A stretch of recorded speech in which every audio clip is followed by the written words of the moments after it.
Jai Hind everyone. Today we will discuss about the transport across the cell membrane. ये बहुत important topic है क्योंकि अभी तक जो हम लोगों ने सेल मेम्ब्रेन का स्ट्रक्चर पढ़ा है उसमें हमने पढ़ा है लिपिड बाइलेयर के बारे में और एसोसिएटेड प्रोटीन्स के बारे में।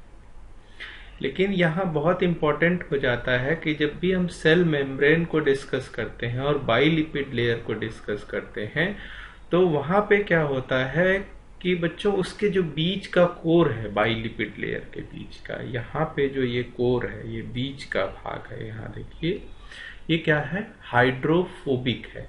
तो ये किसी भी चार्ज्ड मॉलिक्यूल या किसी लार्ज मॉलिक्यूल को या एक्वस मॉलिक्यूल जो वाटर सॉल्युबल है उसको जाने नहीं देगा। ठीक है, तो अब भाई प्रॉब्लम ये है कि लेकिन कुछ मॉलिक्यूल्स जैसे ऑक्सीजन का डिफ्यूजन आसानी से हो सकता है हाई पार्शियल प्रेशर से लो पार्शियल प्रेशर की ओर। ठीक है ना, इधर से हो सकता है। दूसरी चीज, उसी तरह से कार्बन डाइऑक्साइड को अगर आप देखेंगे तो कार्बन डाइऑक्साइड का भी डिफ्यूजन आपका हाई पार्शियल प्रेशर से लो पार्शियल प्रेशर की तरफ हो सकता है आउटसाइड द मेम्ब्रेन और इनसाइड द सेल। ठीक है, दूसरी चीज देखिए, बहुत सारे ऐसे मॉलिक्यूल्स भी हैं बच्चों जो लिपिड सोल्यूबल होते हैं और हम जानते हैं कि ये जो बीच का कोर है ये क्या है, हाइड्रोफोबिक है ना, और ये फैटी एसिड चेन के द्वारा बना है। तो ऐसे मॉलिक्यूल्स जो कि लिपिड सोल्यूबल है उनका भी ट्रांसपोर्ट आसानी से हो सकता है इस मेम्ब्रेन के द्वारा, जैसे स्टेरॉल्स। और बहुत सारी ऐसी ड्रग्स हैं, है ना, दवाएं हैं जिनका ट्रांसपोर्ट भी सेल मेम्ब्रेन के द्वारा आसानी से हो सकता है। लेकिन यहाँ महत्वपूर्ण क्या है कि इस प्रोसेस के दौरान कोई भी प्रोटीन का यूज नहीं हो रहा है। तो इस प्रोसेस को हम कहते हैं सिंपल डिफ्यूजन। तो अगर हम कहते हैं transport across the plasma membrane या सेल मेम्ब्रेन, तो वहां पे क्या है कि किस तरह से कोई मॉलिक्यूल आउटसाइड सेल से इनसाइड जाता है या इनसाइड से आउटसाइड, सेल के अंदर से बाहर जाए या बाहर से अंदर आए, इन दोनों ही कंडीशंस को हम कहेंगे कि ट्रांसपोर्ट अक्रॉस द मेम्ब्रेन। लेकिन अगर कोई प्रोटीन इन्वॉल्व नहीं है तो हम उसे कहेंगे सिंपल डिफ्यूजन। तो जब हम ऑक्सीजन, कार्बन डाइऑक्साइड और स्टेरॉल्स की बात कर रहे हैं तो ये सिंपल डिफ्यूजन है। लेकिन हमेशा ये ध्यान रहे कि ये हमेशा हायर कॉन्सेंट्रेशन से लोअर कॉन्सेंट्रेशन की तरफ आए। ठीक है, दूसरी चीज यहां जब हम बार बार ये डिस्कस करते हैं कि हायर कॉन्सेंट्रेशन से लोअर कॉन्सेंट्रेशन या लोअर कॉन्सेंट्रेशन से हायर कॉन्सेंट्रेशन, तो हम एक वर्ड यूज करते हैं, उसको कहते हैं डाउन हिल और अप हिल। तो यहाँ बच्चों देखिए ध्यान से, ये जो ब्लू कलर्स के बॉल दिखाए गए हैं और ये प्लाज्मा मेम्ब्रेन है और ये इसका साइटोसोलिक साइड है और ये इसका आउटसाइड है। ठीक है, अब इस मॉलिक्यूल को सेल के अंदर जाना है, तो अगर ये अपने कॉन्सेंट्रेशन हायर कॉन्सेंट्रेशन से लोअर कॉन्सेंट्रेशन की तरफ जा रहा है तो उसे हम कहते हैं डाउन हिल।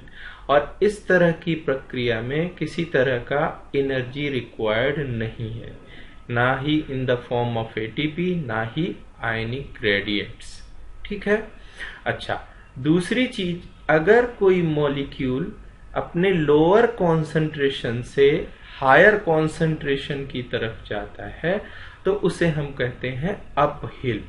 ठीक है, तो यहाँ पे क्या है, इसका कॉन्सेंट्रेशन देखिए इधर लो है और उधर से किधर जा रहा है, हाई की तरफ, तो इसको बोलेंगे हम कि अप हिल ट्रांसपोर्ट हो रहा है। ठीक है, अगेंस्ट द कॉन्सेंट्रेशन ग्रेडियंट। ये बात भाई सबको क्लियर रहेगी क्योंकि इन दो चीजों का यूज हम बार बार करेंगे। ठीक है, इन चीजों को डिस्कस करने में। अच्छा, अब ये तो बात हो गई, अभी तक जो हम लोगों ने बात की उसमें क्या था कि कोई भी प्रोटीन इन्वॉल्व नहीं था, दैट वाज सिंपल डिफ्यूजन। लेकिन अब जिस चीज की हम बात करेंगे वो है उसमें प्रोटीन इन्वॉल्व होगा। तो एक तो है उसमें फैसिलिटेटेड डिफ्यूजन।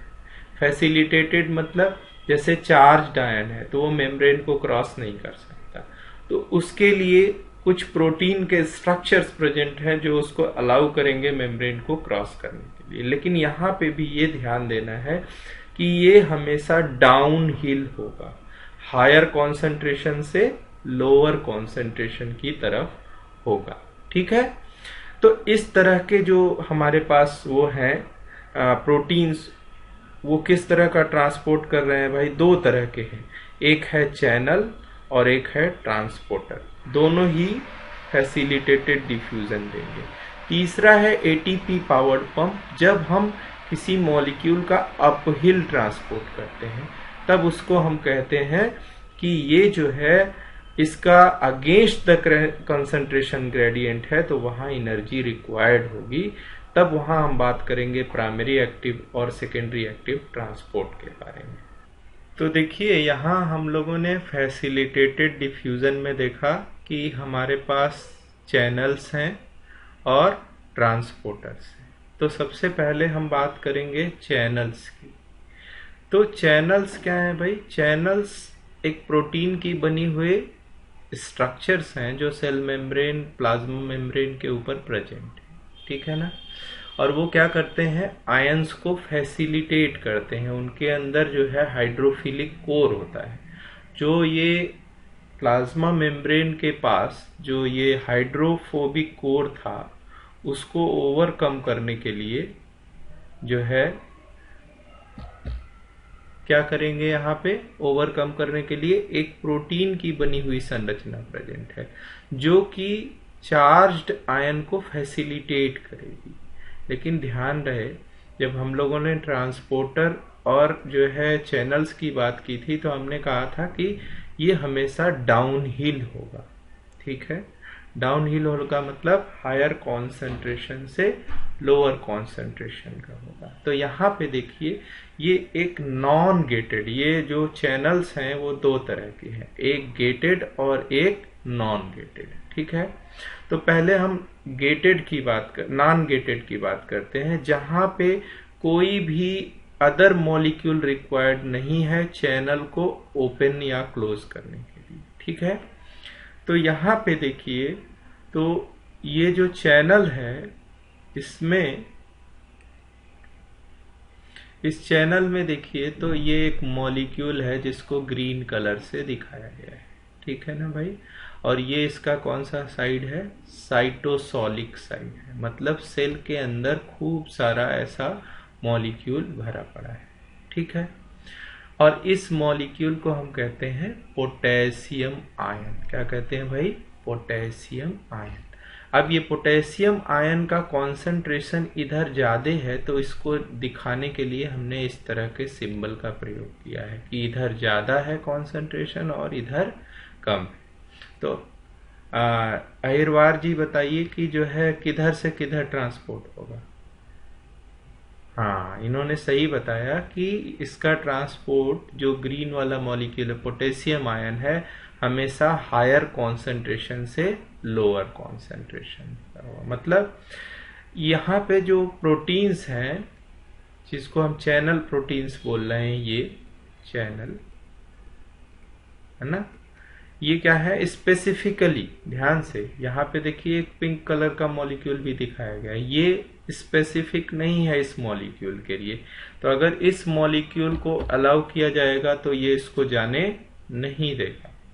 जब इसको जाने नहीं देगा तो फिर स्पेसिफिक जो मॉलिक्यूल है उसी को जाने देगा, और हमेशा डाउन हिल देखिए, तो अगर हम इसको अलाउ करें चैनल को तो ये हमेशा ट्रांसपोर्ट देखिए डाउन हिल कर रहा है ना? डाउन हिल मतलब हायर कॉन्सेंट्रेशन से लोअर कॉन्सेंट्रेशन की तरफ। ठीक है, अच्छा, एक बहुत और महत्वपूर्ण बात है कि ये हमेशा यूनिडायरेक्शनल होता है। क्या होता है भाई? यूनिडायरेक्शनल होगा, एक ही दिशा में ट्रांसपोर्ट करेगा। ये नहीं कि इधर ज़्यादा हो गया कॉन्सेंट्रेशन तो इधर से दूसरी तरफ ट्रांसपोर्ट करने लगे। अप हिल कभी भी ट्रांसपोर्ट नहीं करेगा और यूनिडायरेक्शनल ट्रांसपोर्ट होगा। हमेशा इसका ट्रांसपोर्ट क्या होगा, डाउन हिल होगा। और चैनल्स जो होते हैं, अगर पूछा जाए फैसिलिटेटेड डिफ्यूजन, चैनल, ट्रांसपोर्टर और जो है पंप में, तो सबसे फास्ट चैनल्स होते हैं। इनकी स्पीड क्या होती है, 10 to the power 7 to 10 to the power 8 molecules पर सेकेंड। एक सेकेंड के अंदर 10 to the power 7 से 10 to the power 8 potassium molecule को ये बाहर से अंदर या अंदर से बाहर कर सकते हैं, ठीक है, डिपेंडिंग ऑन द पोजीशन। तो ये हो गए नॉन गेटेड चैनल। इन चैनल्स को किसी अदर मॉलिक्यूल की जरूरत नहीं है ओपन या क्लोज होने के लिए, किसी अदर कंडीशन की जरूरत नहीं है, ठीक है। आइए अब देखते हैं कि हमारा गेटेड चैनल। तो देखिए यहाँ पे एक गेटेड चैनल के लिए अरेंजमेंट दिखाया गया है बच्चों। अभी तक आपने देखा नॉन गेटेड चैनल, जिसको कोई अदर मॉलिक्यूल्स ओपन या क्लोज होने के लिए इनिशिएट नहीं कर रहा। लेकिन यहाँ पे देखिए हमने जो चैनल बनाया है, ठीक है, ये गेट, इसके बगल में यहाँ पे गेट है। गेट का मतलब क्या है भाई, ये जो रिसेप्टर है ना, जब तक ये नहीं बाइंड करेगा तब तक ये क्लोज रहेगा, ठीक है। तो अभी चैनल क्या है, ये क्लोज है। क्यों? क्योंकि इसका गेट कीपर नहीं है। गेट कीपर जो है, जो इसको ओपन करता है, वो वहां पे प्रेजेंट नहीं है। तो इस केस में क्या होगा कि जब तक गेट कीपर जो है ये प्रेजेंट नहीं होगा, तब तक ये ओपन नहीं होगा और तब तक कोई भी ट्रांसपोर्ट नहीं होगा, ठीक है। उसके साथ साथ ये कंडीशन इस पे भी अप्लाइड होगी कि ये स्पेसिफिक होगा, सभी आयंस का ट्रांसपोर्ट नहीं करेगा। अगर सपोज करिए कोई नॉन स्पेसिफिक मॉलिक्यूल है और ये बाइंड हो गया, अभी ये जो है एसिटिल कोलिन इससे जाके बाइंड हो गया चैनल से, और देखिए ये चैनल का ओपन हो गया माउथ, है ना, चैनल अब ओपन हो गया। ध्यान से, जब तक जो है ये ग्रीन वाला मॉलिक्यूल ये आके चैनल के रिसेप्टर से नहीं बाइंड किया, तब तक ये ओपन नहीं होगा, और जैसे ही बाइंड किया देखिए ये ओपन हो गया। अब ध्यान से, दूसरी चीज क्या है, स्पेसिफिक है, दूसरे मॉलिक्यूल का ट्रांसपोर्ट नहीं होने देगा। तो देखिए ये स्टार शेप्ड का एक मॉलिक्यूल है, इनका ट्रांसपोर्ट नहीं होगा even if the channel is open, ठीक है ना। अच्छा, अब देखिए जब चैनल ओपन है तो क्या इसका ट्रांसपोर्ट डाउन हिल होगा कि अप हिल? हाँ, अनीता बताइए। तो अनीता कह रही है सर ट्रांसपोर्टर हो या चैनल हो हमेशा डाउन हिल। ये बहुत सही कॉन्सेप्ट है इनका, और ये हमेशा रहे, क्योंकि इसीलिए इनको फैसिलिटेटेड डिफ्यूजन भी बोलते हैं। तो देखिए जैसे ही ये ओपन हो गया, अब क्या होगा, मॉलिक्यूल्स का ट्रांसपोर्ट होना शुरू हो जाएगा, क्योंकि इसका कॉन्सेंट्रेशन इस तरफ हाई है ना, किस तरफ, बाहर की तरफ, और वहां से क्या हो रहा है, वहां से उसका ट्रांसपोर्ट जो है वो अंदर की तरफ हो रहा है। इस तरफ देखिए कंसंट्रेशन हाई है और इधर क्या है, लो है। और ये जो pink pink ball like structure है, ये क्या है, सोडियम। और एसिटिल कोलिन जो है ये इसका गेटकीपर है, जब इससे बाइंड करेगा तभी ये ओपन होगा। तो अब देखिए ये आराम से सभी मॉलिक्यूल का ट्रांसपोर्ट कर देगा, ठीक है। एक चीज आपको यहां ध्यान रखनी है बच्चों कि ये स्पेसिफिक एग्जाम्पल है sodium acetylcholine gated sodium channel का, जो कहाँ प्रेजेंट होते हैं, कहाँ प्रेजेंट होते हैं भाई, वो प्रेजेंट होते हैं न्यूरॉन्स के सिनैप्स पे। ये स्ट्रक्चर क्या है, सिनैप्स है ना। ये एक्सॉन से आया हुआ एक्सोनिक बटन है। यहां तक तो एक्शन पोटेंशियल आ जाता है, लेकिन इसके बाद जो सोडियम जब तक यहाँ एसिटिल कोलिन जाके इसके ऊपर बाइंड नहीं करता है, इस चैनल के ऊपर, तब तक ये ओपन नहीं होगा, तब तक इसके अंदर सोडियम का इनफ्लो नहीं होगा। आप जानते हैं कि सेल के बाहर हमेशा सोडियम ज्यादा होता है। तो इससे आपको ये समझ में आया होगा कि ये गेटेड का क्या मतलब है। गेटेड का यहाँ मतलब है कि एक स्पेसिफिक मॉलिक्यूल है जिसके प्रेजेंस में ही चैनल ओपन हो रहा है। लेकिन ऐसा जरूरी नहीं है, कभी कभी ये स्पेसिफिक कंडीशन होती है, जैसे पोटेंशियल चेंज होना, है ना।